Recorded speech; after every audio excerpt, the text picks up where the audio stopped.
It was a blistering summer afternoon, and the streets of a bustling city hummed with activity. The air was thick with the scent of freshly baked bread from a nearby bakery and the occasional honk of impatient drivers stuck in traffic. Among the sea of people, a boy no older than 12 wove his way through the crowd, his wiry frame quick and nimble. His name was Elijah, a young black boy with a smile that could light up even the darkest alley. But today, his face was etched with determination. Elijah wasn't like the other kids his age. While most children spent their days at school or playing games, Elijah had responsibilities. After his father passed away, it was just him and his mother in their tiny apartment on the edge of the city.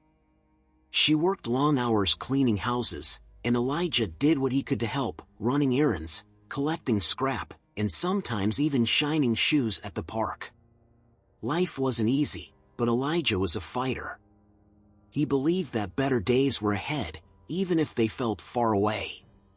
As Elijah hurried through the streets with a bag of groceries, something unusual caught his attention.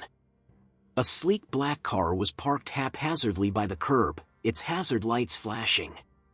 The car's driver, a sharply dressed man in his mid-30s, was pacing back and forth, his phone pressed to his ear. He looked frustrated, occasionally glancing into the car where a woman sat clutching her stomach, her face pale and strained. Elijah slowed down, his curiosity piqued. He could sense that something was wrong. The man's frantic gestures and the woman's clear discomfort told him that this wasn't just a minor inconvenience. As Elijah edged closer, he overheard snippets of the man's phone conversation. "No, I can't wait for another ambulance. My wife is in labor, and we're stuck in traffic." "This is an emergency," the man shouted, his voice cracking with desperation. Elijah's heart skipped a beat. He didn't know much about childbirth, but he could tell that this was serious. Without thinking, he stepped closer and spoke up, his voice clear yet timid. "Sir, I can help." The man turned sharply, his eyes scanning Elijah from head to toe. For a moment, he seemed unsure whether to trust the boy, but the urgency of the situation left no room for hesitation. "Help? How? Do you know a shortcut?" Elijah nodded. "I know this area better than anyone. I can guide you through the back streets and get you to the hospital faster." The man hesitated only for a moment before nodding. "All right. Get in." Elijah climbed into the car, squeezing into the back seat next to the woman. She looked at him weakly, her lips forming a faint smile despite her pain. "Thank you," she whispered. The car sped off, with Elijah barking directions from the back. "Turn left here. Take the alley on the right." The narrow streets were like a maze, but Elijah knew them like the back of his hand. He had spent years running through them, dodging traffic and finding shortcuts to save time on errands. As they navigated the city, the man's anxiety slowly began to fade, replaced by a glimmer of hope. The boy's confidence was infectious, and for the first time in what felt like hours, he felt like they might actually make it. But just as they approached the final turn before the hospital, disaster struck. The car lurched to a sudden stop, the engine sputtering before going silent. The man cursed under his breath, slamming the steering wheel in frustration. "We're out of gas," he exclaimed, his voice heavy with despair. Elijah didn't miss a beat. He opened the door and turned to the man. "We're not far from the hospital. I can run ahead and get help." The man looked at him, his eyes wide with a mix of disbelief and gratitude. "Are you sure?" "It's a lot to ask." Before he could finish, Elijah was already running. The boy's feet pounded against the pavement as he raced toward the hospital, his mind focused solely on one thing: saving the woman and her unborn baby. He didn't think about the heat, the sweat dripping down his face, or the stares of strangers as he dashed past them. All that mattered was reaching the hospital in time. As the hospital came into view, Elijah pushed himself harder, his legs burning with effort. He burst through the entrance, gasping for breath, and shouted for help. Nurses and doctors sprang into action, and within minutes, an ambulance was dispatched to retrieve the stranded couple. Back at the car, the man held his wife's hand, whispering words of comfort as they waited. When the ambulance arrived, the relief on his face was palpable. The paramedics quickly assessed the situation, helping the woman onto a stretcher and into the ambulance. The man climbed in after her, but not before turning to look for Elijah. The boy was nowhere to be seen. Later that evening, as the man sat in the hospital waiting room, cradling his newborn daughter in his arms, he couldn't stop thinking about the boy who had saved his family. He knew he had to find him. But when he finally tracked Elijah down and asked him what he wanted in return for his incredible act of kindness, the boy's response left him speechless and in tears. The next day, the city was still buzzing with its usual rhythm, but in the heart of a wealthy neighborhood, the atmosphere was anything but ordinary. The man, whose name was Jonathan Harper, sat in his sprawling office, staring out at the skyline.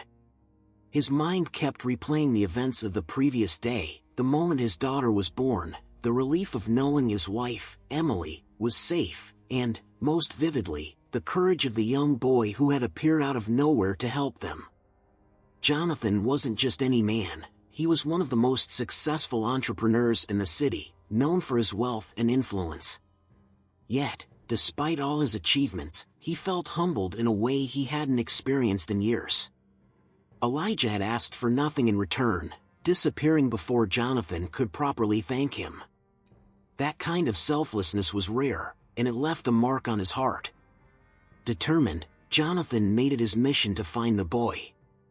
He didn't know much, just a first name and a vague idea of where Elijah might live. But Jonathan had resources at his disposal. He sent his assistant to scour the area near where Elijah had first approached their car. Flyers were printed, and questions were asked, but it was harder than Jonathan expected. Elijah seemed to be one of many invisible faces in a city teeming with people. Meanwhile, Elijah went about his usual routine, unaware of the search underway. After leaving the hospital the previous day, he had returned home to find his mother worried sick. She scolded him gently for being late but softened when she saw how exhausted he was. Elijah didn't tell her what had happened. He didn't want her to worry or feel the weight of the risks he had taken. Instead, he went to bed early, his dreams filled with flashes of the hospital lights and the grateful faces of the couple he had helped. By the third day, Jonathan's search paid off. A shopkeeper near the alley where Elijah had directed them remembered the boy. "That sounds like Elijah," the man said, stroking his chin thoughtfully. "He's a good kid. Lives a couple of blocks over with his mom. You'll find him near the park most afternoons, selling snacks or running errands." Jonathan wasted no time. That afternoon, he drove to the park, scanning the crowd for the boy who had been on his mind nonstop. It didn't take long to spot him. Elijah was sitting on a bench, tying up a small bundle of newspapers he planned to sell. He looked up, startled, as Jonathan approached, but recognition quickly dawned on his face. "Hey, I remember you," Elijah said with a smile. "How's your wife? And the baby?" Jonathan smiled back, his chest tightening with emotion. "They're both doing great, thanks to you. I've been looking everywhere for you, Elijah. I owe you more than words can express." Elijah shrugged modestly. "I just did what anyone would do." Jonathan shook his head. "No, Elijah. What you did was extraordinary. You didn't have to help us, but you did, and I'll never forget it. Now, I want to do something for you. Anything you need, just name it." Elijah hesitated, clearly uncomfortable with the idea of asking for something. He looked down at his shoes, scuffed and too small for his growing feet. "I don't need much," he mumbled. "I mean, my mom could use a little help with rent, and I'd like some new school supplies, maybe." But really, I'm okay." Jonathan's throat tightened. He hadn't expected such a humble request. Here was a boy who had gone above and beyond to save his family, asking for nothing more than a bit of relief for his mother and the tools to continue his education. "No," Jonathan said firmly, but not unkindly. "That's not enough. You deserve more than that, Elijah. Tell me, what's your biggest dream?" Elijah's eyes widened. He wasn't used to thinking about dreams. His life had always been about survival, about getting through the day. But as he looked into Jonathan's earnest eyes, he felt a flicker of hope. "I've always wanted to be a pilot," he admitted shyly. "To fly planes and see the world." Jonathan smiled, his resolve strengthening. "Then that's what we'll work toward. I'll make sure you have everything you need to follow that dream." Elijah's jaw dropped, his heart pounding with a mix of disbelief and excitement. "Really? You mean it?" "I do," Jonathan said. "But it's not just about giving you things. I want to help you build a future. You showed me what real courage and kindness look like, Elijah. Now, it's my turn to help you reach for the skies." Over the next few weeks, Jonathan kept his promise. He didn't just pay for Elijah's rent and school supplies, he enrolled him in a prestigious after-school program that specialized in STEM education, with a focus on aviation. He even arranged for Elijah to visit a local airfield, where he met pilots who shared their stories and gave him his first hands-on experience in a cockpit. Elijah's mother was overwhelmed with gratitude. She couldn't believe the sudden change in their circumstances, and she worried about accepting so much help. But Jonathan reassured her. "Your son gave me the greatest gift of all, he saved my family. This is the least I can do." As the months turned into years, Elijah flourished. His natural intelligence and work ethic shone through, and he quickly became a star student. Jonathan stayed by his side, mentoring him and ensuring he had every opportunity to succeed. The bond they formed was unbreakable, a testament to the power of kindness and the unexpected ways it could change lives. And though Jonathan had initially set out to repay Elijah, he soon realized that the boy had given him something even greater, a renewed sense of purpose and a reminder of what truly mattered in life. Jonathan Harper couldn't shake the image of Elijah sprinting toward the hospital, his small figure disappearing into the distance with the weight of someone else's life on his young shoulders. It wasn't just gratitude that lingered in Jonathan's heart, it was a profound sense of curiosity. Who was this boy, and what had shaped him to be so brave, so selfless? Jonathan, a man who had built his empire by being prepared for every scenario, couldn't comprehend how someone so young had acted with such resolve in a crisis. Back in his office, Jonathan paced the floor, his thoughts tangled. His wife, Emily, was recovering well, and their newborn daughter, Ava, was a beacon of light in their lives. But Elijah's story remained unfinished in Jonathan's mind. He couldn't move on without understanding more about the boy who had risked everything for strangers. That evening, Jonathan sat by Emily's bedside in the hospital, holding her hand as she slept. His mind wandered to his own childhood, growing up in a wealthy family where challenges were few, and opportunities were plenty. He had never known struggle, not the way Elijah clearly did. Jonathan was struck by the disparity between their worlds, and it gnawed at him. The next morning, Jonathan returned to the park where he had found Elijah the day before. This time, he brought a small notebook, determined to learn more about the boy in his life. Elijah was there again, seated on the same bench, busy sorting through a pile of loose change. He looked up, surprised but pleased to see Jonathan. "You're back," Elijah said, his face lighting up. Jonathan smiled and sat down beside him. "I couldn't stay away. I owe you a proper conversation. I want to know more about you, Elijah." Elijah's smile faltered slightly, his fingers nervously fiddling with the coins. "There's not much to tell," he said, shrugging. Try me, Jonathan encouraged, his tone gentle. I want to understand what drives someone like you to step up in the way you did. It wasn't just bravery, it was extraordinary. Elijah hesitated, unsure where to begin. No one had ever taken this kind of interest in him before. But Jonathan's sincerity was hard to ignore. Slowly, Elijah opened up. He spoke about his mother, the heart of his world, who worked tirelessly to keep a roof over their heads. He talked about his father, who had passed away when he was just 7, leaving a void that Elijah had tried to fill by being the man of the house. He described their tiny apartment with its peeling wallpaper and leaky faucet, and the constant hustle to make ends meet. I guess I've just learned to figure things out, Elijah said, his voice quiet. When my dad died, I promised my mom I'd help her, no matter what. She works so hard, but it's never enough. I can't let her carry it all alone.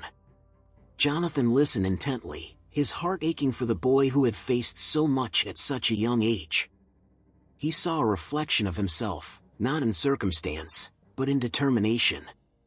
Elijah had the kind of grit that couldn't be taught, and Jonathan couldn't help but admire him. What about school? Jonathan asked gently. Do you have time for it? Elijah nodded. Yeah, I go. I like it, but I can't always keep up. Sometimes I miss days when there's work to do, or when my mom needs help. My teachers are nice, though. They know things are hard. Jonathan's mind whirred as he took in Elijah's words. It was clear that the boy was intelligent and capable, but his potential was being stifled by circumstances beyond his control. Jonathan thought about the resources he had, the connections he could leverage to change Elijah's trajectory. But he didn't want to come across as someone swooping in to save the day. He needed to tread carefully, to ensure that whatever help he offered would empower Elijah, not overwhelm him. I can see you're someone who doesn't give up easily, Jonathan said after a pause. But even the strongest people need a little support sometimes. What would make things easier for you and your mom?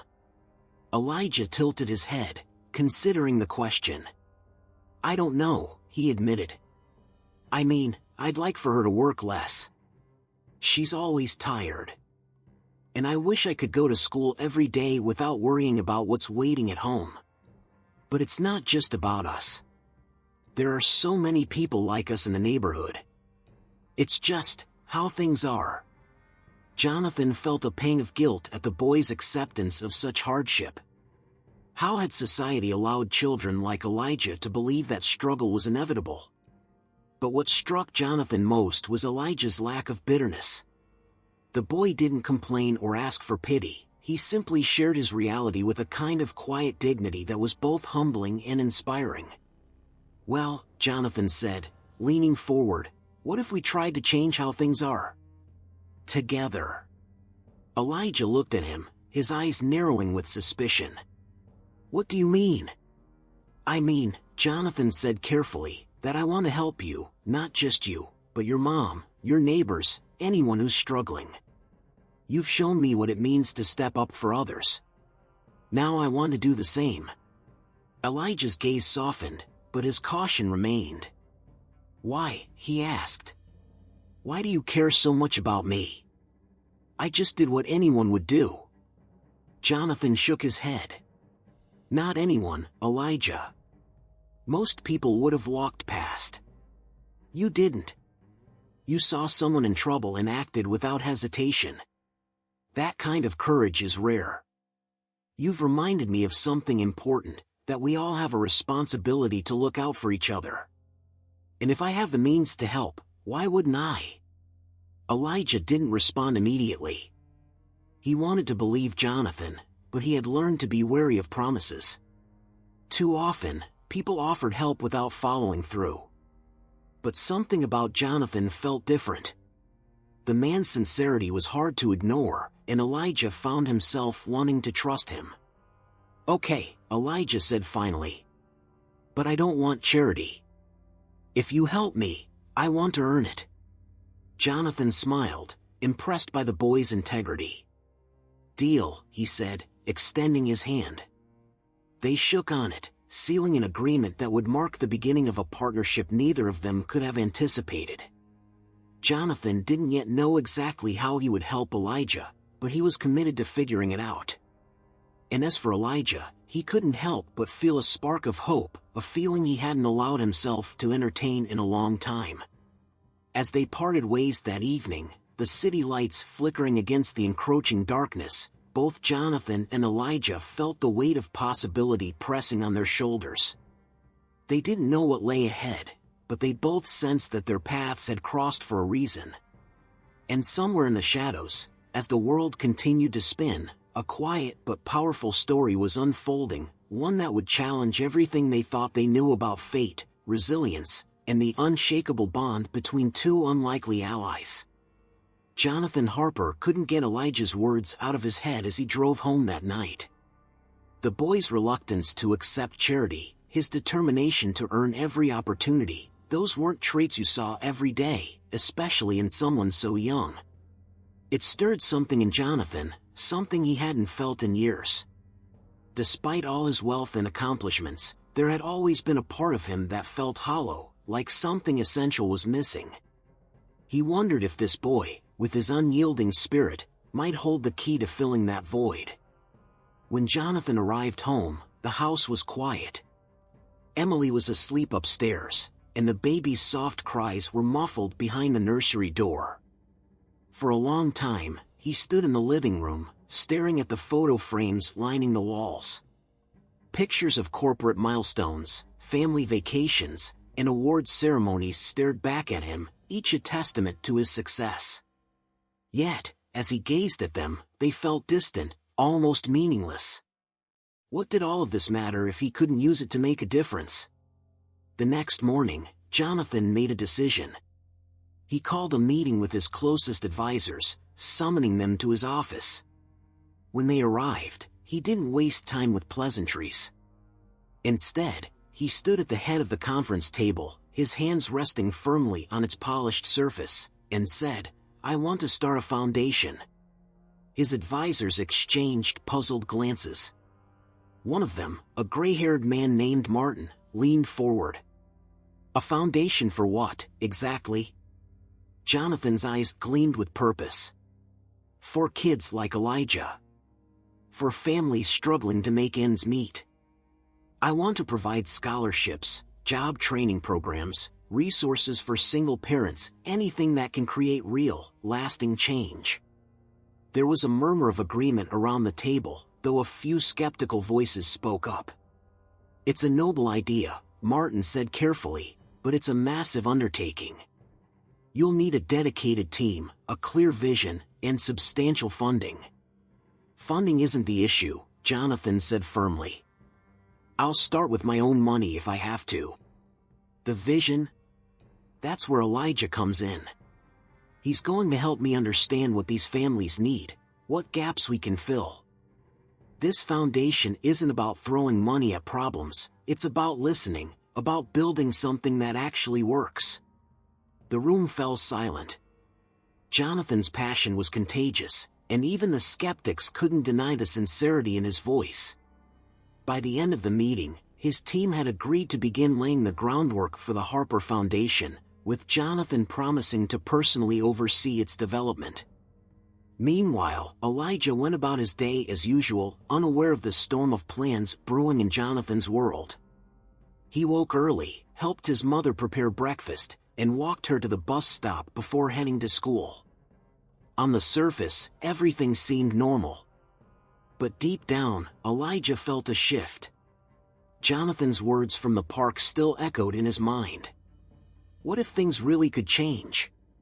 What if his life didn't always have to be this hard? At school, Elijah's teacher, Ms. Carter, noticed the change in him. Elijah had always been a bright student, but his attention had often wavered, distracted by the weight of his responsibilities at home. Today, though, he seemed focused, even excited. When class ended, Ms. Carter pulled him aside. "Elijah," she said gently, "you seem different today. Is everything okay?"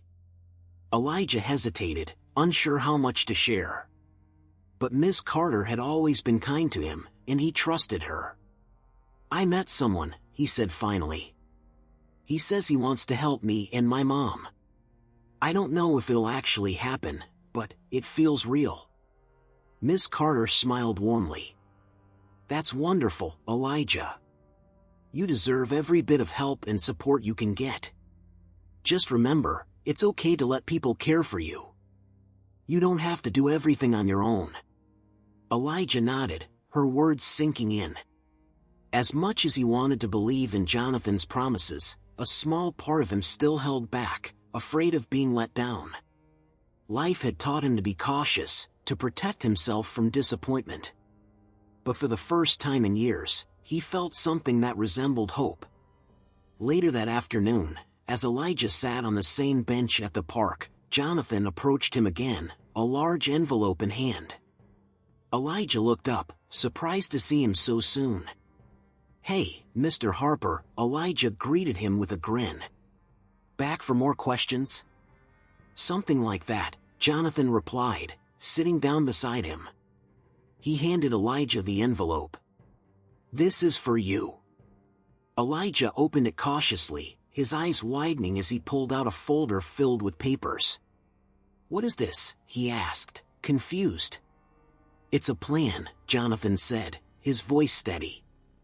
"For you, your mom, and the other families in your neighborhood. I'm starting a foundation, Elijah. You inspired it. And I want you to be part of it, not just as someone we help, but as someone who helps shape it." Elijah stared at him, stunned. "You're serious?" "As serious as it gets," Jonathan replied. "This isn't about charity, Elijah. It's about partnership. You've got a perspective that I can't even begin to understand. If this foundation is going to succeed, I need you to tell me what works and what doesn't. Will you help me?" Elijah's mind raced. It was an overwhelming offer, one that felt almost too good to be true. But as he looked into Jonathan's eyes, he saw something he hadn't seen in a long time, unwavering sincerity. For the first time, he allowed himself to believe that maybe, just maybe, this man really meant what he said. "I'll help," Elijah said finally, his voice firm.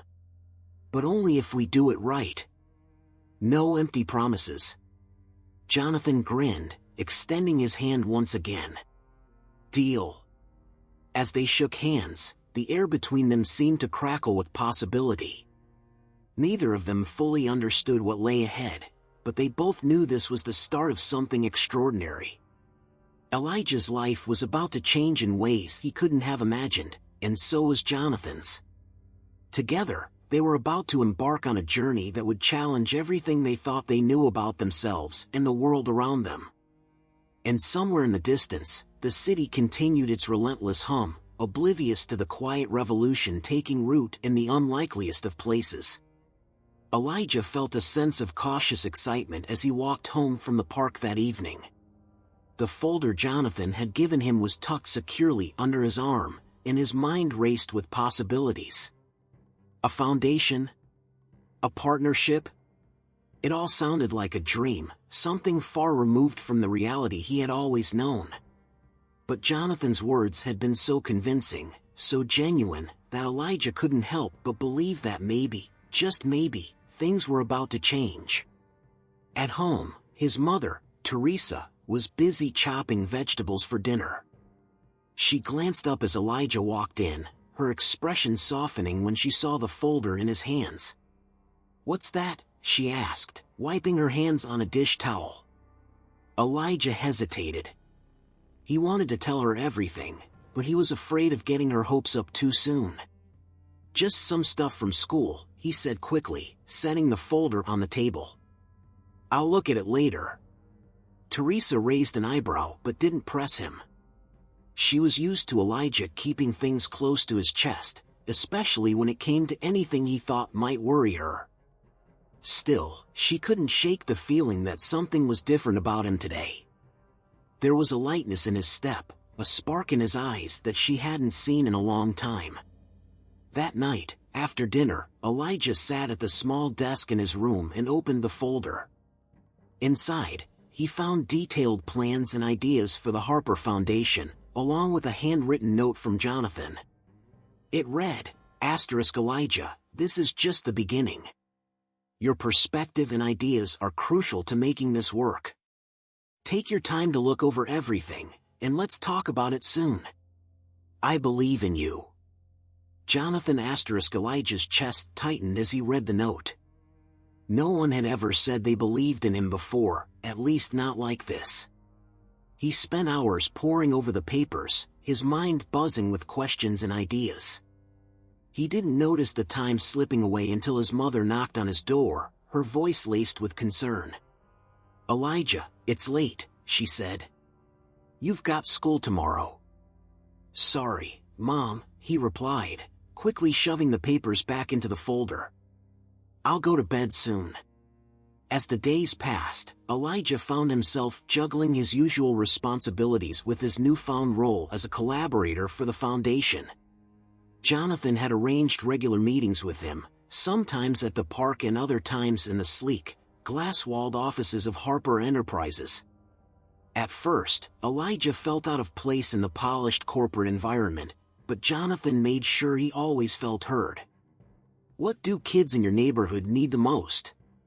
Jonathan would ask, his notepad ready. Elijah's answers were raw and unfiltered, after-school programs. A place where kids can go to stay out of trouble. Affordable groceries. Better transportation so people can get to jobs. And jobs that actually pay enough to live on. Jonathan took notes on everything, his determination growing with each conversation. He began visiting Elijah's neighborhood, talking to residents, and seeing the challenges firsthand. It was a stark contrast to the world he was used to, and it fueled his resolve to make the foundation a success. But not everyone was supportive of Jonathan's efforts. Some of his board members began to voice concerns, questioning the financial implications of the foundation and whether it would distract from the company's core business. One particularly vocal critic, a man named Robert, wasn't shy about expressing his doubts during a board meeting. Jonathan, this is a nice idea, but it's not practical, Robert said, his tone sharp. We're a business, not a charity. If you divert too many resources to this foundation, it could hurt our bottom line. Investors won't be happy. Jonathan's jaw tightened, but he kept his voice calm. This isn't just about charity, Robert. It's about creating opportunities and building stronger communities. That benefits everyone, including our business. If we invest in people, the returns will come in ways we can't even measure yet. Robert didn't look convinced, but Jonathan wasn't about to back down. He had seen the potential in Elijah and his community, and he refused to let corporate politics derail his vision. Meanwhile, Elijah faced challenges of his own. Word about the foundation had started to spread in the neighborhood, and not everyone was thrilled about it.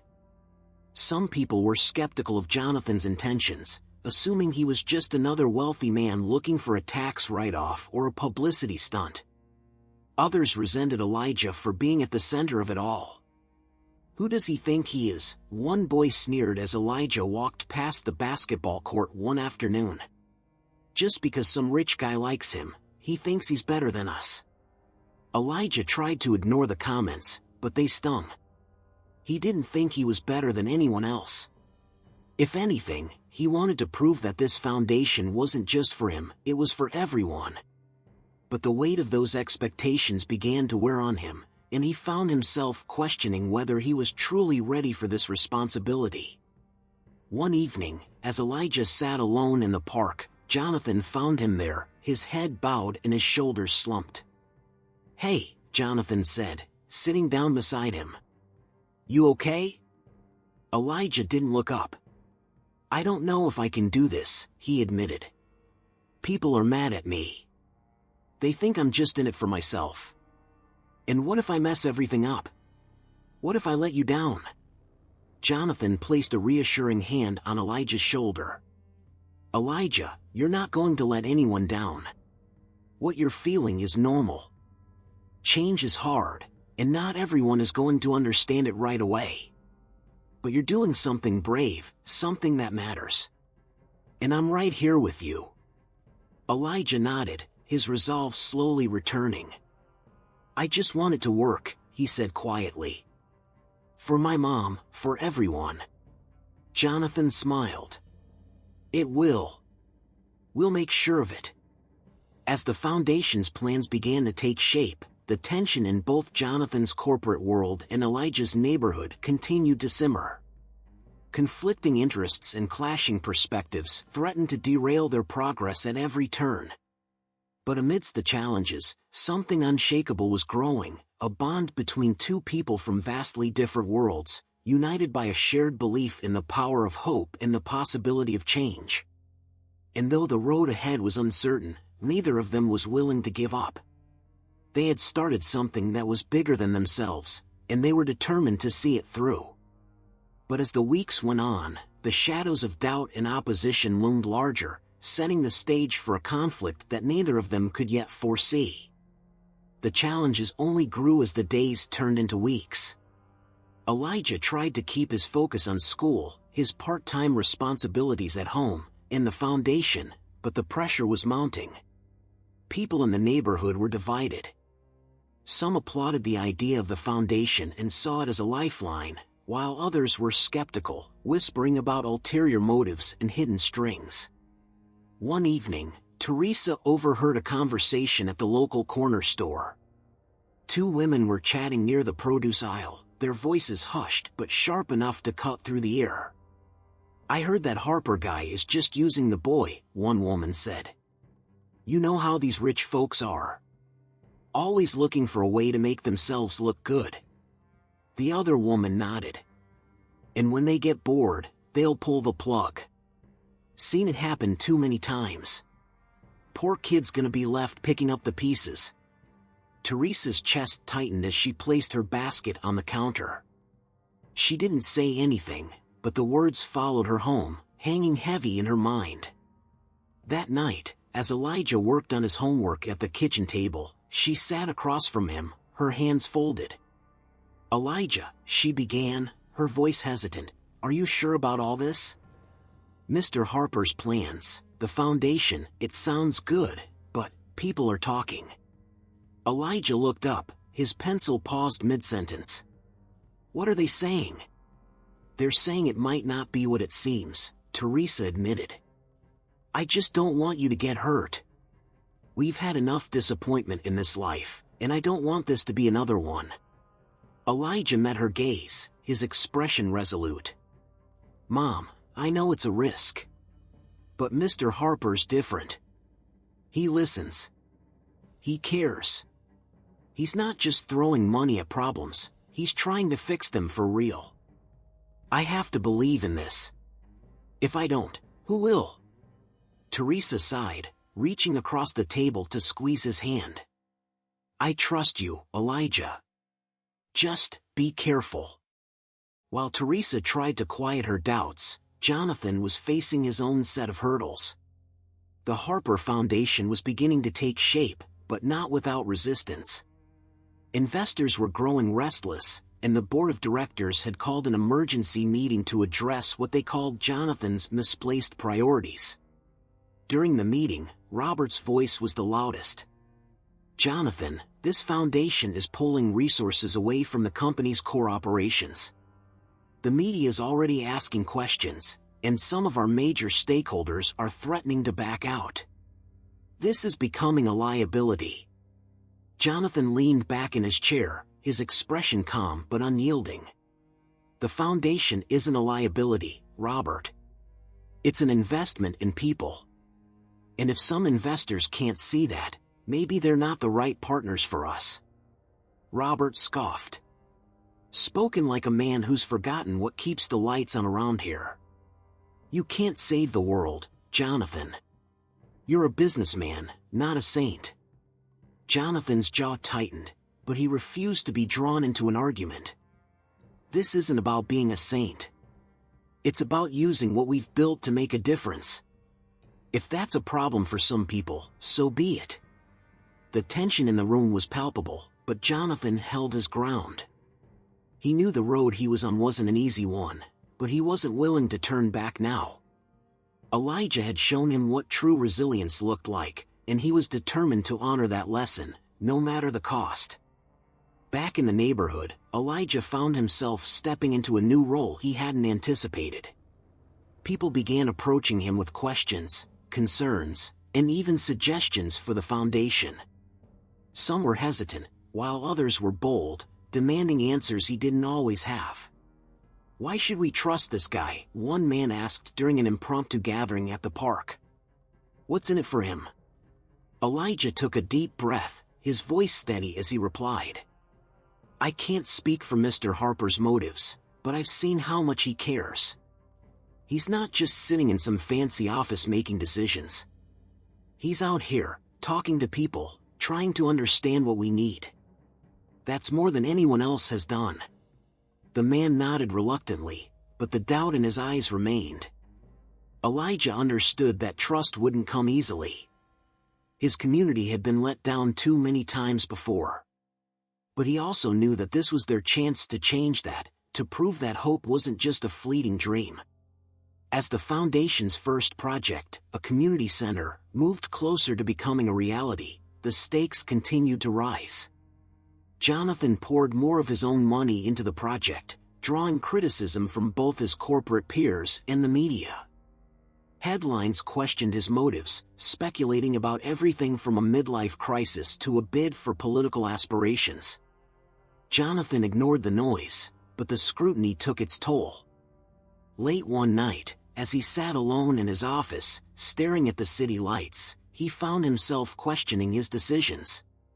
Was he doing the right thing? Was he biting off more than he could chew? Just then, his phone buzzed. It was a text from Elijah. Mr. Harper, I talked to some people today about the community center. They're excited, but they're worried it won't last. I told them we're not giving up. We're going to prove them wrong, right? Jonathan smiled, his doubts fading. Right, he texted back. The journey was far from over, and the challenges were only beginning. But as Jonathan and Elijah pushed forward, their determination grew stronger. Together, they were building something that couldn't be measured in dollars or headlines, something that mattered. And though the path ahead was uncertain, they were ready to face whatever came next. As the Foundation's plans for the community center neared completion, the tension surrounding the project reached a breaking point. Construction crews worked tirelessly to meet the deadline, but delays and budget overruns began to pile up. Jonathan poured more resources into keeping the project on track, but the pushback from his board became fiercer with every passing day. Robert, emboldened by the frustrations of other investors, started spreading rumors that Jonathan was recklessly jeopardizing the company's stability. Elijah, too, felt the pressure in his own way. The community's skepticism hadn't disappeared, if anything, it had grown louder. People whispered about the risks of relying on promises that might never materialize. Some even confronted Elijah directly, accusing him of being naive. "You think this center is going to fix everything?" a middle-aged woman named Sharon said one afternoon as Elijah helped distribute flyers about the center's opening event.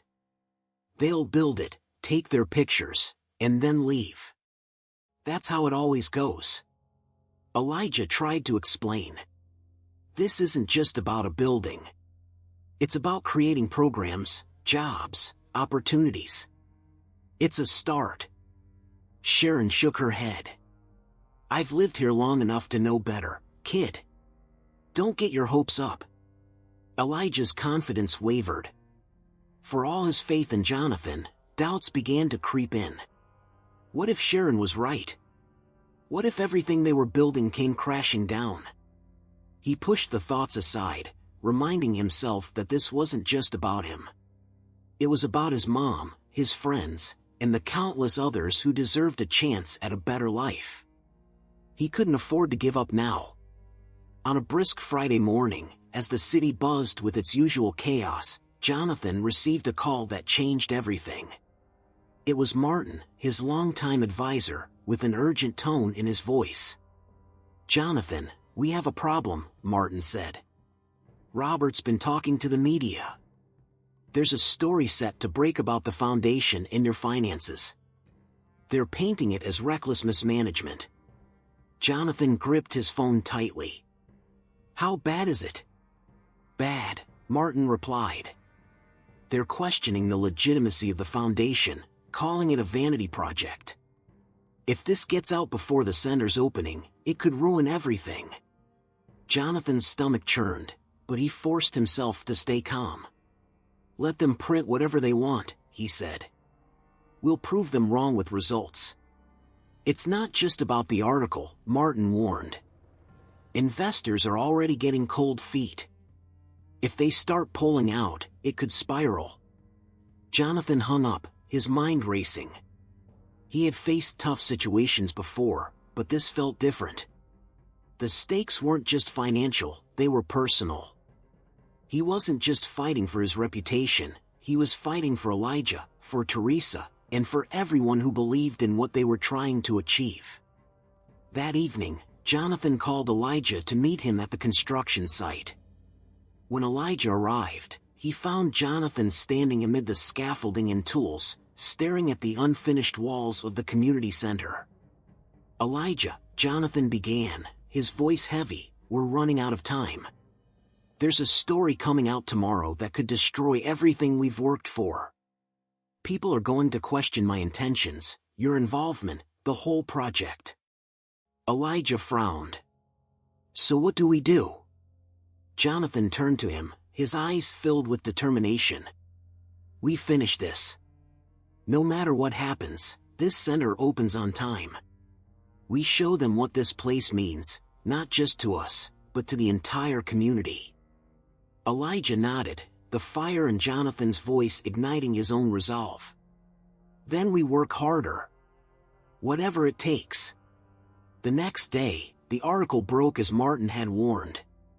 Headlines blared accusations of financial recklessness and painted Jonathan as an out-of-touch billionaire seeking redemption through empty gestures. News crews descended on the construction site, cameras flashing as reporters demanded statements. The chaos threatened to overwhelm the project, but Jonathan and Elijah stayed focused. At the same time, tensions in the neighborhood were nearing a boiling point. Groups of residents gathered outside the construction site, some to protest and others to show support. Arguments broke out, with tempers flaring over what the center truly represented. "This isn't about helping us," one man shouted. "It's about him looking good." Another woman countered, "At least someone's trying to help. What have you done for this community?" Elijah stood on the sidelines, watching the scene unfold with a mix of frustration and determination. He realized that the community center wasn't just a building, it had become a symbol of hope and division, of promises and distrust. Its success or failure would mean more than anyone had anticipated. Inside the construction site, Jonathan received a surprise visitor, Teresa. She had been watching the media frenzy unfold and had decided it was time to step in. "Mr. Harper," she said, her voice steady but firm, "I've seen what you've done for my son. For our family. I believe in what you're doing. But if you want the neighborhood to trust you, they need to hear from someone who knows what it's like to live here." Jonathan listened intently, nodding. "You're right, Teresa. This isn't just my story to tell. It's yours, Elijah's, and everyone else's." Teresa smiled. "Then let's tell it together." As the final days before the center's opening approached, Jonathan, Elijah, and Teresa worked tirelessly to rally the community. They held meetings, answered questions, and shared their vision with anyone who would listen. Slowly, the tide began to turn. More and more people began to see the center as a chance to create something meaningful, not just for themselves but for future generations. But just as it seemed like things were falling into place, an unexpected setback threatened to derail everything. Late one night, a fire broke out at the construction site. By the time firefighters extinguished the flames, a portion of the building had been destroyed. The cause was unclear, but rumors of sabotage quickly spread. Standing outside the smoldering remains, Elijah felt his chest tighten with anger and despair. "Why would someone do this?" he asked Jonathan, his voice shaking. Jonathan placed a hand on Elijah's shoulder, his expression grim but determined. "Because change scares people. But this isn't the end. We'll rebuild. We'll finish what we started." The fire became a rallying cry for the community. Volunteers showed up in droves to help repair the damage, working side by side with construction crews to ensure the center opened on time. The tension reached a fever pitch as the clock ticked down, with everyone wondering if they would make it. The stakes had never been higher, and the outcome was anything but certain. The community rallied behind the rebuilding efforts, but the pressure only intensified.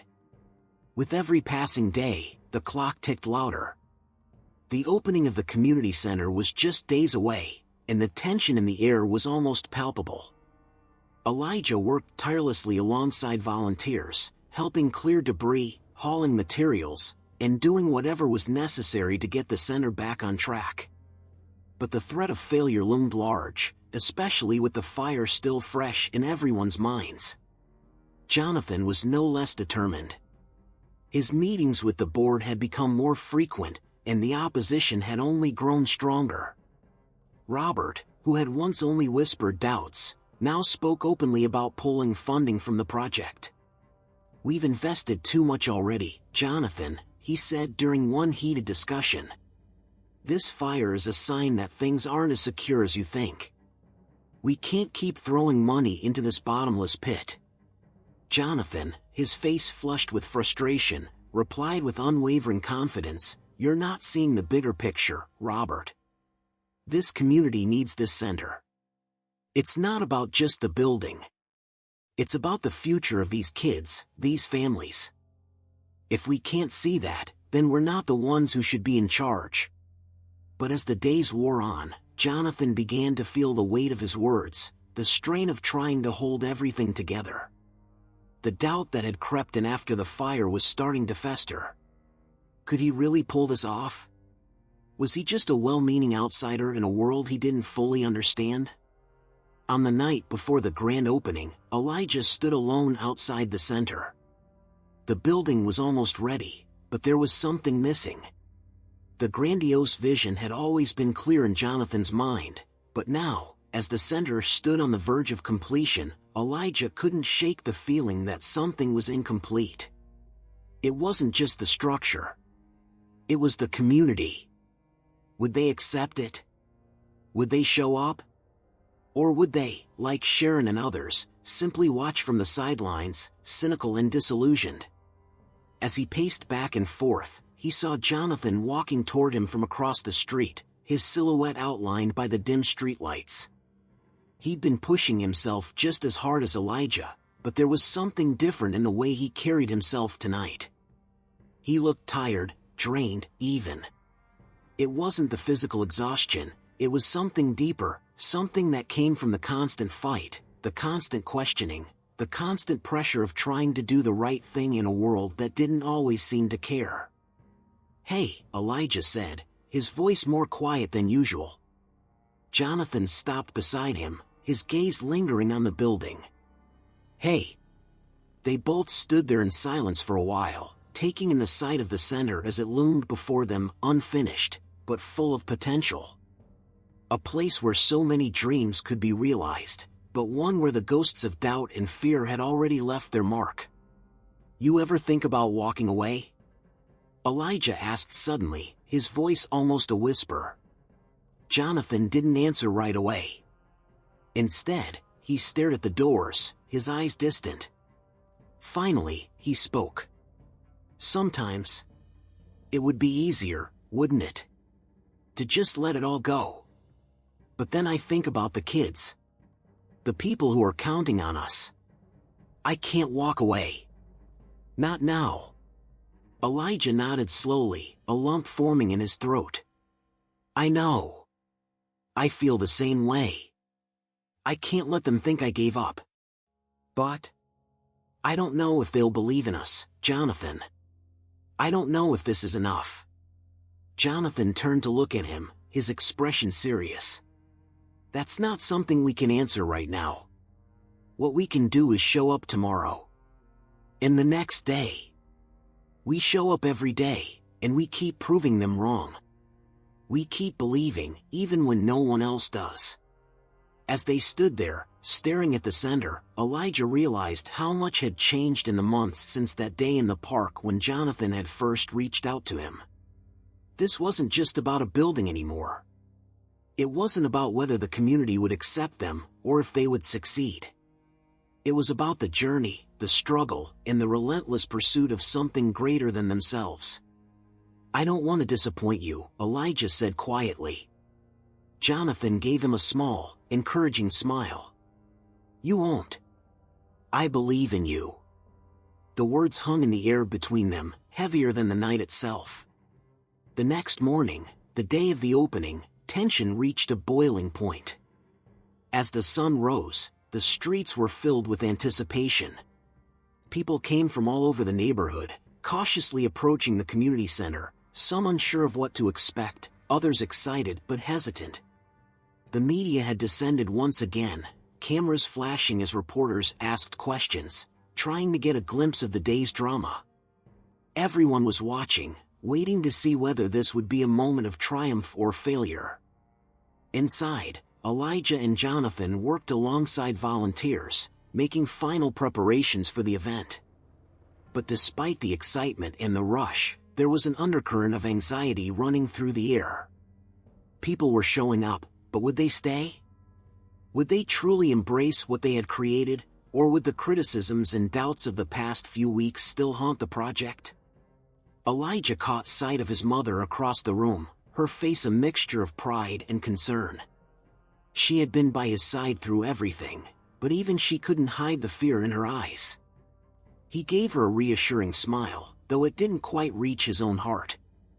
Then, just as the crowd began to gather, a figure approached from the back of the crowd, Robert. His presence alone seemed to cast a shadow over the event. Jonathan, who had been talking to some of the local leaders, turned to see him. Jonathan, we need to talk, Robert said, his voice low, but unmistakably authoritative. About the foundation. About everything. Jonathan's stomach clenched. This wasn't the conversation he'd hoped for today. He could feel the weight of it pressing on him, threatening to undo everything they'd worked for. Elijah stood nearby, watching the exchange, but before he could react, the crowd began to murmur, shadows of doubt creeping in once more. The media, too, began to circle, sensing a shift in the atmosphere. Jonathan took a deep breath, meeting Robert's gaze. This is not the time, Robert. Today is about the community. If you're here to undermine that, we'll talk later.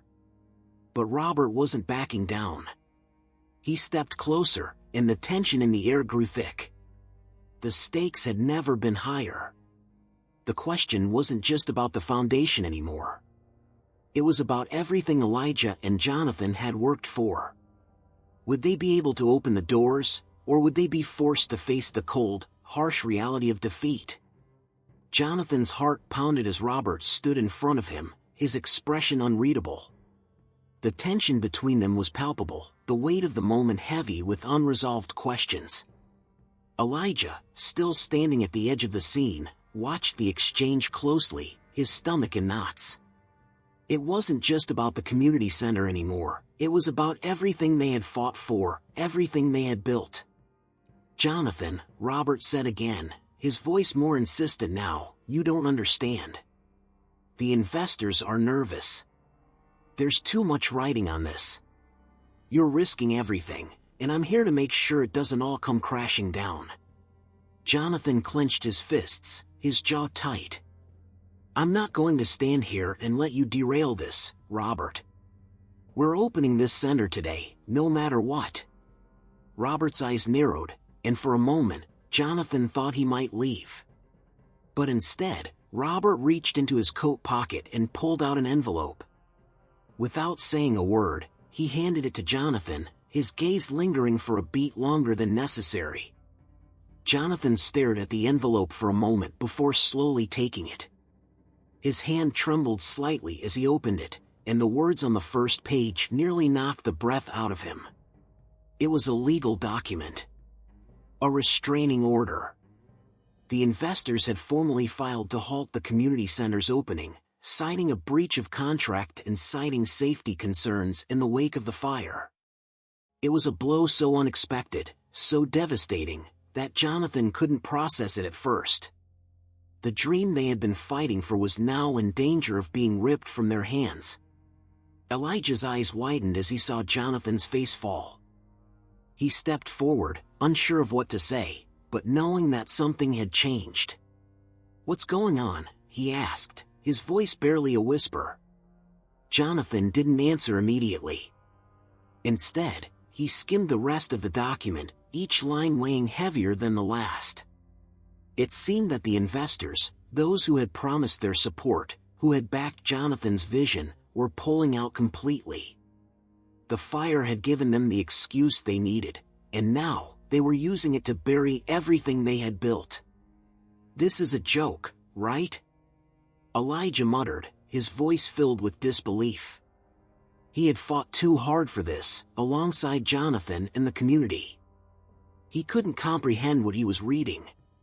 "They can't just do this." Jonathan looked up at him, his face pale, eyes shadowed with exhaustion. "It's real, Elijah. They've pulled out, and they're shutting us down." The words hung in the air between them, and for a moment, the world seemed to go still. Elijah's heart sank, but the anger that followed was quick to rise. They couldn't let this happen, not after everything they had done. "We can't let them win. We've come too far for this to be how it ends." Jonathan's gaze flickered to the crowd that had gathered outside, sensing that something was wrong. The murmurs began again, growing louder with every passing second. The media was closing in, their cameras focused on the unfolding drama. Robert stood nearby, watching the scene unfold with an air of quiet satisfaction. Just as Jonathan was about to speak, a voice cut through the tension. "Jonathan!" Teresa's voice rang out, sharp and urgent. She pushed her way through the crowd, her face flushed with frustration. "I just spoke to someone. The investors, they've been fed lies about the project. There's more going on here than just the fire." Jonathan turned to her, confusion flickering in his eyes. "What are you talking about?" "There's someone pulling strings behind the scenes," Teresa continued, her voice low but urgent. "Someone who doesn't want this to succeed." Elijah felt a chill run down his spine. "Who?" Teresa shook her head. "I don't know yet. But I've been hearing rumors, someone has been sabotaging everything. The fire, the delays, the complaints, it's all part of a bigger plan." Jonathan felt a knot tighten in his stomach. The realization hit him like a punch to the gut. It wasn't just the investors, or even Robert, who were standing in their way. There was someone else, someone more powerful, more influential, who was working behind the scenes to destroy everything they had built. He turned to Robert, his voice steady but filled with an intensity that made Robert take a step back. "Who's behind this, Robert? Who's really pulling the strings?" Robert didn't answer immediately. Instead, his gaze flickered nervously, betraying his own discomfort. For the first time, Jonathan saw something other than the arrogance and self-assurance that usually characterized Robert. It was fear. Robert knew more than he was letting on. "You have no idea what you're up against," Robert finally muttered, his voice tight. "This is bigger than you think." Jonathan's mind raced as the pieces began to fall into place. The fire, the sabotage, the sudden pressure from the investors, it was all connected. But how? Who had the power to manipulate the situation like this? Who had the resources to make it all fall apart? Tell me, Jonathan demanded, his voice low but unwavering. Who's behind it? We can't fight an enemy we can't see. But before Robert could answer, the sound of tires screeching broke through the tension. A sleek black car pulled up to the curb, and out stepped a figure Jonathan never expected to see. It was Martin. Martin, the man who had been advising Jonathan for years, the one who had always been loyal, walked toward them with a calm, almost calculated expression on his face. His eyes briefly met Jonathan's, but there was no warmth there, no reassurance. Instead, it was as if a wall had come up between them, one that Jonathan couldn't quite explain. Jonathan's throat tightened. Martin? What are you doing here? Martin's lips curled into a thin smile, but it didn't reach his eyes. I think you know, Jonathan, he said, his voice cold and calculated. You've been fighting a battle you can't win. Jonathan's heart pounded as he took a step forward, the truth dawning on him in a rush. Martin hadn't just been advising him, he had been orchestrating this entire downfall from the start. You've been behind this all along, Jonathan said, his voice trembling with disbelief. Martin didn't deny it. Instead, he glanced at the envelope in Jonathan's hand, then back at him. It was never about helping the community, Jonathan. It was always about power. About control. And now, it's too late for you to turn back. Elijah's chest tightened with rage and confusion. Why, Martin? Why do this? Martin's smile deepened, but there was no joy in it, only cold calculation. Because, Elijah, some things are more important than helping a few people. And power, well, that's one of them. The weight of his words crushed Jonathan's spirit, but it also lit a fire within him. The battle was far from over, and now it was more than just about the community center. It was about everything they had been led to believe, everything that had been stolen from them. And with Martin's betrayal, Jonathan knew there was no turning back. The game had changed. But this time, they would fight on their own terms. Jonathan stood frozen for a moment, struggling to process what Martin had just revealed. The betrayal was so complete, so unexpected, that it took every ounce of willpower to keep his composure. Martin, the one person he had trusted above all others, had been playing him from the very beginning. The truth seemed almost unreal, like a nightmare he couldn't wake up from. Elijah was the first to break the silence, his voice rising with a mix of anger and disbelief. You've been lying to us this whole time? After everything we've been through? Martin didn't flinch. He didn't even look guilty. In fact, there was a certain calmness to him now, a cold confidence that only fueled the rising storm of emotions inside Jonathan. I did what needed to be done, Martin replied, his tone matter-of-fact, as if explaining a simple business transaction. The community center? It was never going to work. You're trying to fix something that can't be fixed. Jonathan's hands curled into fists. The words hit harder than any punch could, and for a brief moment, he couldn't speak. It wasn't just the project he had been working for, it was his entire belief system, his sense of purpose, all shattered in one conversation. You're wrong, Jonathan said, his voice tight with frustration. You have no idea what this community needs. You never did. Martin's expression didn't change. I knew what they needed. And it wasn't this. What they need is stability, control, not some half-baked idea of help. You were naive, Jonathan. You thought you could fix things with a building. But a building doesn't fix people. The coldness in Martin's voice stung, but it wasn't just the words that made Jonathan's blood boil. It was the realization that Martin had been manipulating everyone behind the scenes, pulling the strings from the shadows while pretending to be an ally. The fire, the sabotage, the sudden rush of investor doubt, it had all been a carefully calculated move to push Jonathan into a corner. And now, it was working. "You've been playing us all this time," Elijah said through gritted teeth. "How long has this been going on?"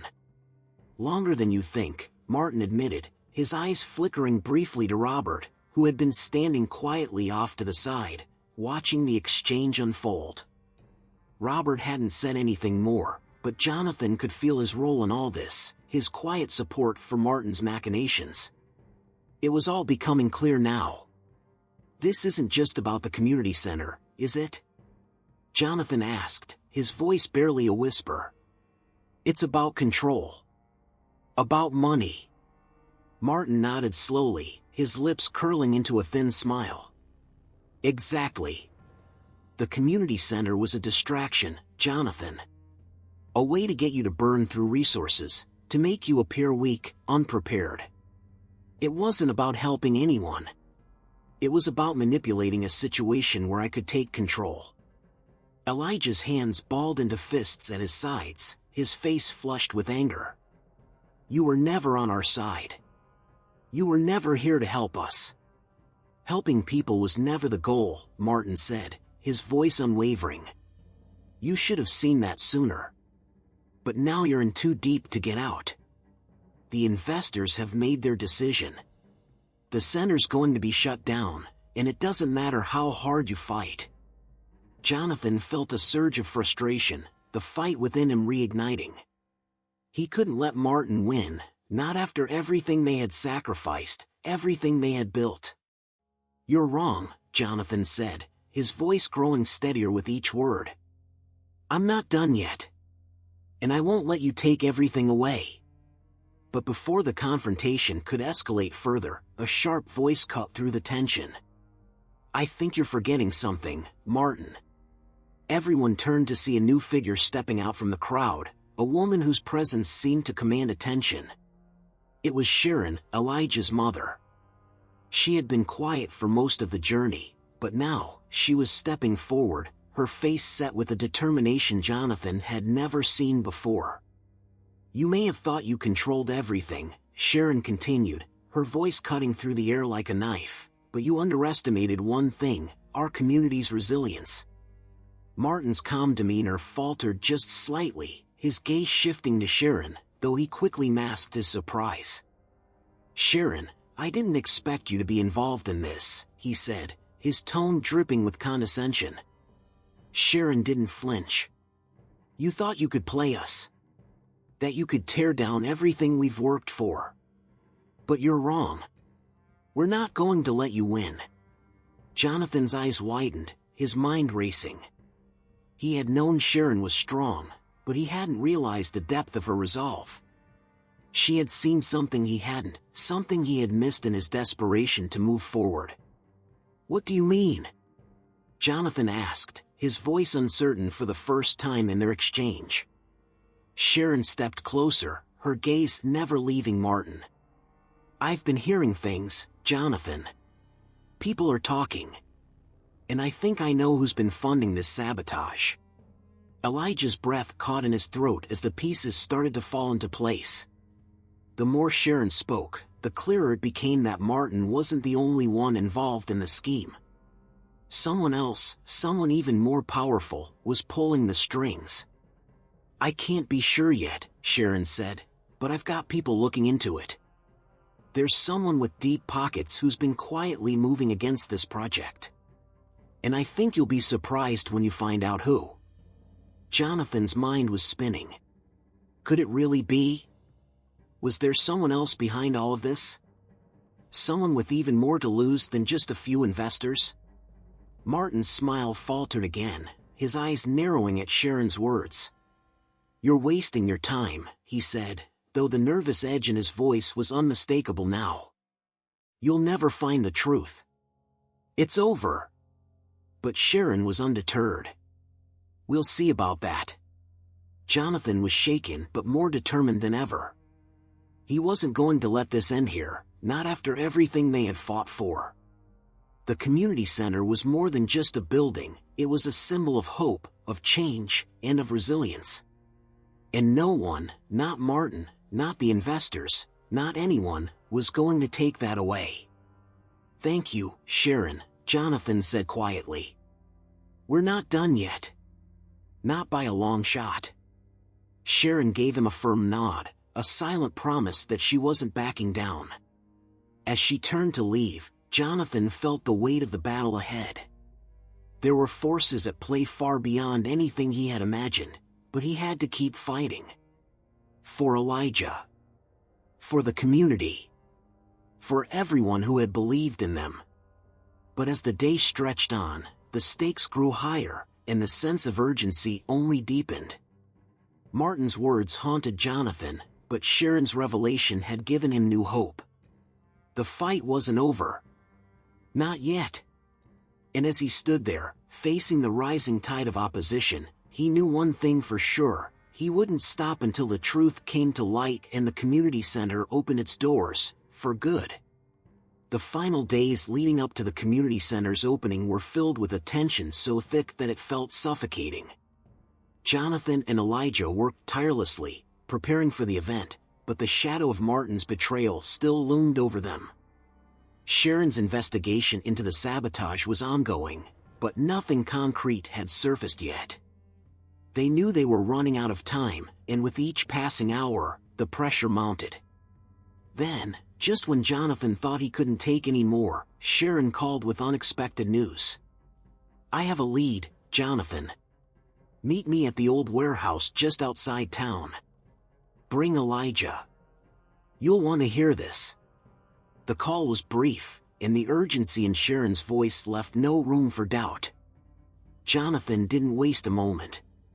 He quickly told Elijah what was going on, and they rushed to the meeting spot, their minds racing with the possibilities of what they might uncover. As they approached the warehouse, Jonathan couldn't shake the feeling that they were walking into the lion's den, but he had no choice. It was their last shot. Inside, Sharon was waiting, her expression intense. She wasted no time. "I found the connection.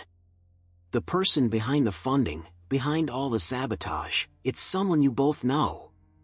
Someone you never suspected." Jonathan's heart skipped a beat. Could it really be someone close to them? Someone who had been involved from the beginning? Sharon handed them both a set of papers, documents linking a series of mysterious transactions, all pointing to one name: Robert. Jonathan's mind reeled. Robert. The man who had been the face of the investor group, the one who had stood by his side all this time. The same man who had seemed so helpful, so committed to the project. It was impossible. "Robert's been playing both sides," Sharon continued. "He's been funneling money into Martin's pockets to sabotage the community center. All while pretending to be your ally. He wanted to drive you to the edge, to force you into a position where you'd lose everything. And when you did, he was planning to buy the center out from under you." The revelation hit Jonathan like a freight train. All this time, Robert had been the mastermind behind the scenes, pulling the strings and watching as the project unraveled. But the reason behind it, the reason Robert had been so determined to destroy everything, was still unclear. They had to confront him. There was no other choice. With the papers in hand, they returned to the community center, only to find Robert already waiting there. His calm demeanor was the same as always, but there was an underlying tension in the air. He knew they were onto him, but he wasn't ready to give up just yet. "You've been busy," Jonathan said, his voice steady but full of the anger he had been holding back for weeks. "You didn't just want the project to fail. You wanted to take it for yourself." Robert gave a tight smile, his eyes cold. "You were never meant to succeed, Jonathan. I gave you the tools, the resources, and I watched you fumble. You think you can build something for this community? It's too late. You never stood a chance against the bigger players." Elijah stepped forward, his fists clenched. "You're going to regret this. We're not backing down. Not now, not ever." Robert raised an eyebrow, clearly unfazed. You think you've won? That somehow, your little group can overcome the power I have? You're delusional. Jonathan's mind raced, the weight of everything they had fought for pushing him forward. It's over, Robert. I know what you've been doing, and I'm going to make sure everyone else knows too. The words felt like a victory, but deep down, Jonathan knew it wasn't that simple. Robert was dangerous, and he had played his cards too carefully to give up without a fight. But before Jonathan could say anything more, a loud, unexpected noise echoed through the room. Someone had entered the building. They all turned to see a man in a suit, his face unfamiliar, yet somehow authoritative. Robert's expression shifted, his usual confidence cracking for the first time. What's going on? Robert demanded, but the man ignored him, walking straight up to Jonathan. I'm here on behalf of the investors, the man said, his voice deep and commanding. There's been a change of plans. Jonathan's heart dropped. What now? Had they come to finish what Robert had started? Was it all over? He tried to read the man's expression, but it was unreadable. Change of plans? Jonathan repeated, his voice thick with disbelief. What are you talking about? The man handed Jonathan a briefcase, then glanced at Robert with a cold, almost amused expression. We've decided to go in a different direction. The community center is opening today, and Robert's actions have been reviewed. The investors are pulling out of his involvement, effective immediately.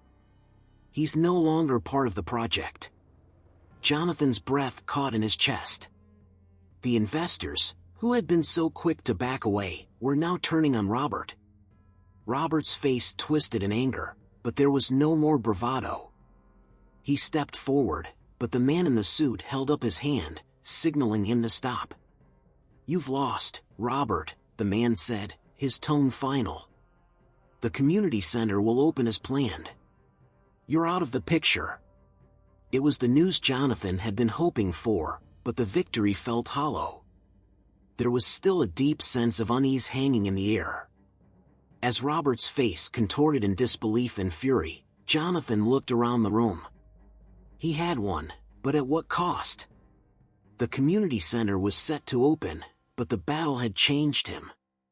It wasn't just about building a space for people to come together anymore. It was about trust, and how quickly it could be broken. But as he took a deep breath, preparing to speak again, something happened that completely blindsided him. The man in the suit turned to leave, but before he did, he handed Jonathan a small envelope. This is for you. It's from the higher-ups. Jonathan hesitated for a moment, then opened it. Inside, there was a single piece of paper, with a message written in bold letters. Asterisk, we've been watching. You're one of the few who still believes in change. Keep pushing forward. The center's opening is just the beginning. But remember, this is only a temporary win. The real fight is just starting. Asterisk, the words sent a shiver down Jonathan's spine. The real fight was just starting? What did that mean? Who was behind this, and why were they still watching him? As the man in the suit disappeared into the shadows, Jonathan couldn't shake the feeling that this was only the beginning of something much larger, and much more dangerous, than he had ever anticipated. The community center was about to open its doors, but Jonathan knew in his heart that the battle for its future, and for the community it was meant to serve, was far from over. As the doors to the community center were about to open, Jonathan felt a weight heavier than any before. The culmination of years of hard work, of dreams and hopes pinned on this very moment, was within his grasp. And yet, with the envelope in his hand and the mysterious message burning in his mind, it felt like the beginning of something much more complex and dangerous than he had anticipated. The opening ceremony was fast approaching, and the excitement in the air was palpable. People gathered from every corner of the community, eager to see the center they had all hoped for. Elijah stood by Jonathan's side, his face filled with a mixture of pride and uncertainty. They had fought so hard for this, and now, it was here. But Jonathan couldn't shake the nagging feeling that everything they had worked for might crumble beneath them. As they prepared for the event, Sharon approached Jonathan, her expression tense. She had been instrumental in uncovering the truth about Robert's treachery, and now, Jonathan couldn't help but wonder if she, too, was feeling the same unease. "Jonathan," Sharon began, her voice low but firm. "There's something you need to know. It's about the investors. I've been digging deeper, and it's not just about Robert. There's a larger network at play here, people with more power than we can imagine. You were right to be suspicious. This community center might be just the beginning of their plans." Jonathan's heart sank. "What are you saying? What does this have to do with us?" Sharon glanced around to make sure no one was listening before continuing. "The higher-ups, the ones who've been controlling the flow of money, they've been manipulating this whole thing from the start. Robert was just a pawn in their game. They never wanted you to succeed, Jonathan. They wanted to use you to create a rift, to divide the community and then profit from the chaos." Jonathan felt a cold shiver run down his spine. "Are you telling me we've been part of some bigger plan? All this time?" Sharon nodded. "Yes. And I think the opening of the community center was never meant to happen. They thought they could derail it. But you fought back harder than they expected. Now they're going to make sure they get their way, one way or another." Jonathan stood still for a moment, processing her words. This was bigger than he had imagined.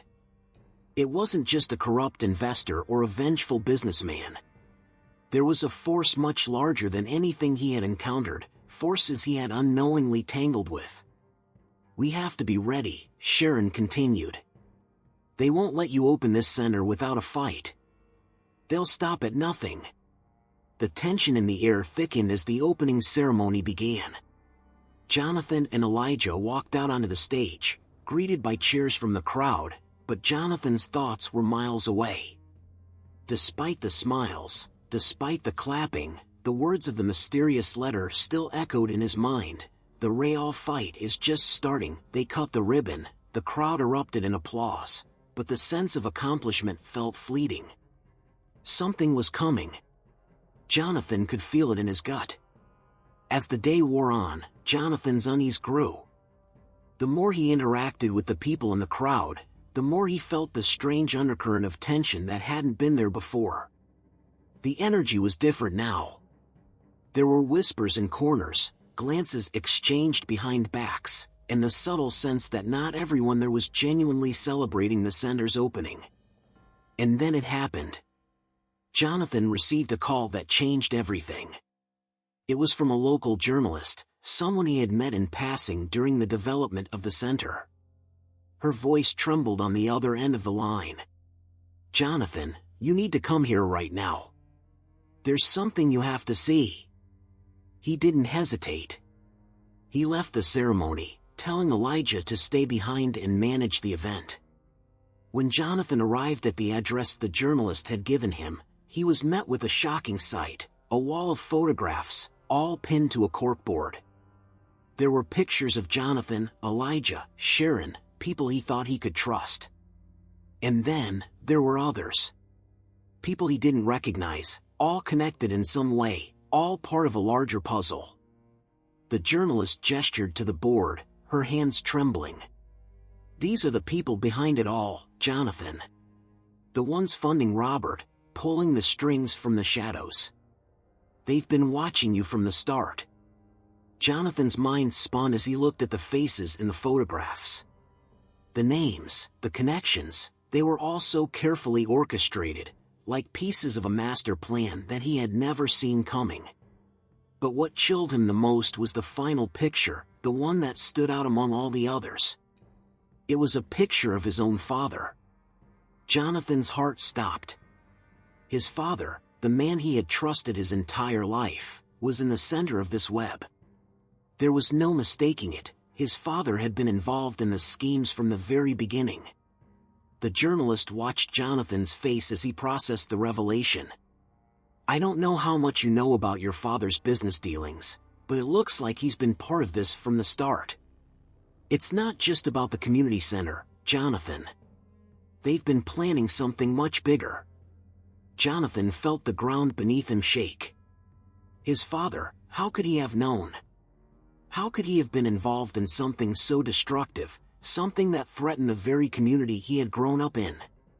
The journalist stepped back. You need to confront him. You need to find out what he's really been doing. Jonathan's head spun. He didn't know where to begin. Everything he thought he knew about his father, his family, was it all a lie?